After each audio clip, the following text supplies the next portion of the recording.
ब्रह्मचर्य के लिए भोजन में सुधार होना अत्यंत आवश्यक है।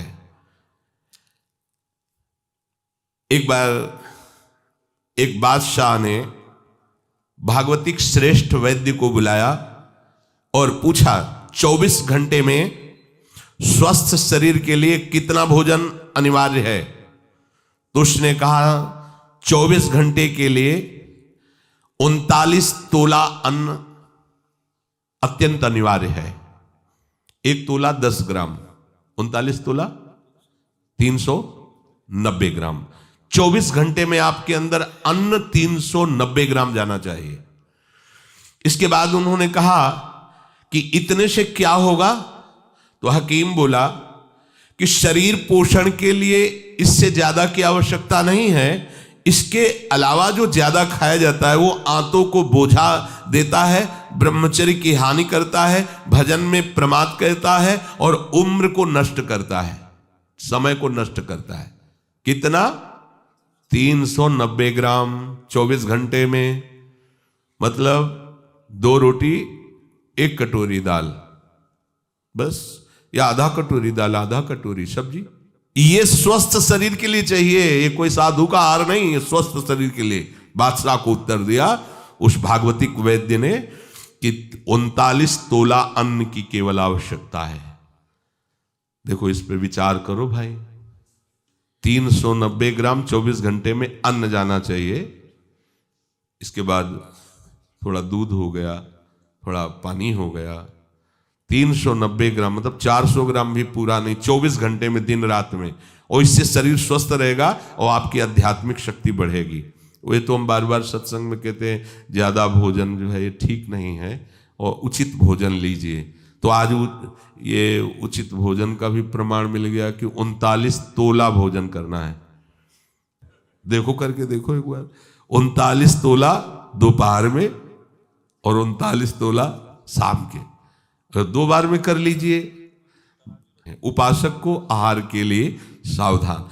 इसके अलावा जो कुछ खाया जाता है वो सिर्फ हाथों को बोझा ढोने का काम दिया जाता है। 2 बार में संभल करके बुद्धिमान भाग्यवान उपासक इतने अन्न का ही सेवन करता है। 2 बार में 39 तोला की बात कह रहे हैं, 2 बार, बुद्धिमान और भाग्यवान। और महामूर्ख और अभागा वो अधिक भरता है आंतों में। इसमें वाणी जी में लिखा महामूर्ख है वो, क्योंकि बेमतलब बोझा भरे जा रहे। देखो भोजन तुम्हें तार देगा और भोजन तुम्हें मार देगा। तंदुरुस्ती के लिए, स्वस्थता के लिए और भजन के लिए जितना बताया गया उतना ही भोजन करना चाहिए। जीने के लिए खाओ, खाने के लिए मत जियो। तो ये कोशिश करो। एक टाइम के लिए 39 तोला और दूसरे टाइम हम वैद्य जी एक दिन एक बार के लिए कहे ना 24 घंटे में 2 बार को इसको विभाजित कर दे, तो इसे हम छूट देते हैं। 400 ग्राम अन्न दोनों टाइम ले लो, 800 ग्राम होता है। ठीक है, एक बार देखो ना करके, बहुत शांति मिलेगी, इससे लाभ मिलेगा।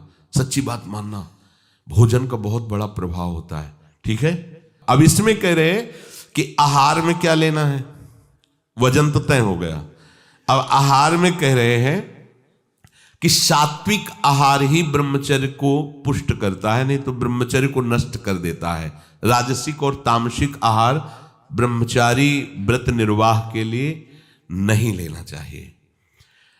रसीला, हल्का मतलब सुपाच्य और मधुर, और गेहूं, चावल, जौ, साठी, मूंग, अरहर, चना, दूध, अल्प मात्रा में घी, चीनी, सेंधा नमक या पके हुए ऋतु फल, ये ब्रह्मचर्य में सहायक आहार है।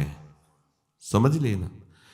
राजसिक आहार गर्मा गर्म धुआं निकलता हुआ नहीं पाना चाहिए, ये हानिकारक होता है। जैसे लोग नहीं होते गर्मा गर्म एकदम ऐसे, वो कितना भी सात्विक अन्न हो वो तामसिक बन जाएगा, उसे नहीं पाना चाहिए। कोई भी साधक ऐसे चाय भी पियो, थोड़ा सा हल्का सा उसका गर्मपन निकल जाए, एकदम धुआं निकलता हुआ नहीं, ऐसा।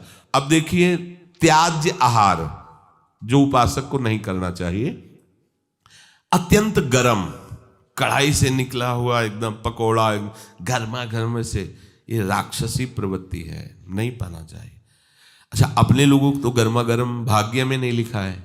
क्यों? क्योंकि पहले प्रियाजू पाएंगे, तो प्रियाजू को गर्मा गर्म थोड़ी लगाएंगे, पहले योग्य उसको बनाओ पाने के, मतलब हल्का सा गर्म रह जाए, फिर श्री जी को भोग लगाओ, 20 मिनट भोग लगाओ, हो गया सब काम।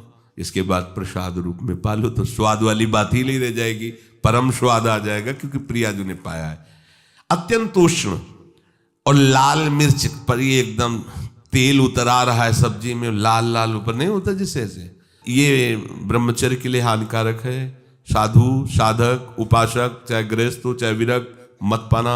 लाल मिर्च पड़ी हुई और खूब ऑयल दिखाई दे रहा है ऊपर से, नहीं पाना।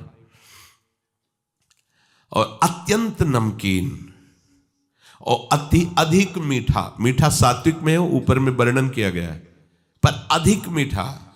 अब पता चला गुलाब जामुन आ गए तो 10, 12, 15 तक कोई बात ही नहीं है।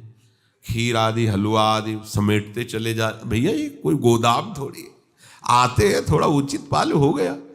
अब 400 वाली बात है तो जो अगर खीर अच्छी लगती है तो सब बंद कर दो, 400 ग्राम खीर पी लो। हलवा अच्छा लगता है तो ठीक है, कुछ मत लो, केवल हलवा ले लो, 400 ग्राम पालो, कोई बात नहीं, बिना औषधि के पच जाएगा। आप देख लेना, बहुत बढ़िया रहेगा और आप सात्विक रहेंगे, आपका चिंतन बनेगा, नींद नहीं आएगी। चटपटा नहीं, ये नींबू डाल करके, थोड़ी इमली डाल करके, थोड़ी आम का अमृत डाल करके, ऐसे ये साधु, ये बहुत खतरनाक ब्रह्मचर्य के लिए। आम का आमचूल, इमली, ये बहुत खतरनाक है, बिल्कुल नहीं, अपने खान पान में इनका प्रयोग नहीं होना चाहिए। और अत्यंत तेल युक्त गरिष्ठ पूड़ी, कचौड़ी, मालपुआ और हींग पड़ा हुआ निषेध है।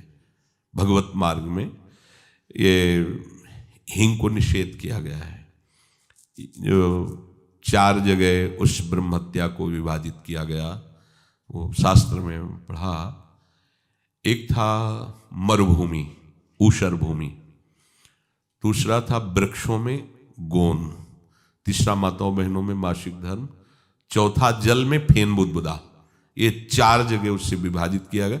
ऐसे ही स्नान के लिए है कि जल में जब जाए तो ऐसे ऊपर की परत को ऐसे हटावे, भले कुछ नहीं, पर उसका सिद्धांत, तब डुबकी लगाए, दोनों हाथ से ऐसे करके फिर डुबकी लगाए।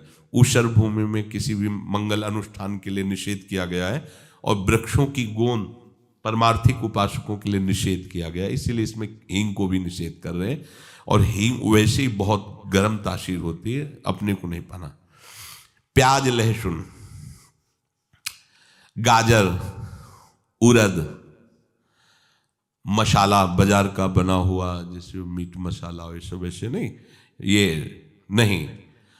और तमोगुणी में मांस, मछली और आदि आदि, अंडा, शराब, चाय, काफी तमोगुण में रखा है, उसी लाइन में रखा है जिसमें निषेध रखा है।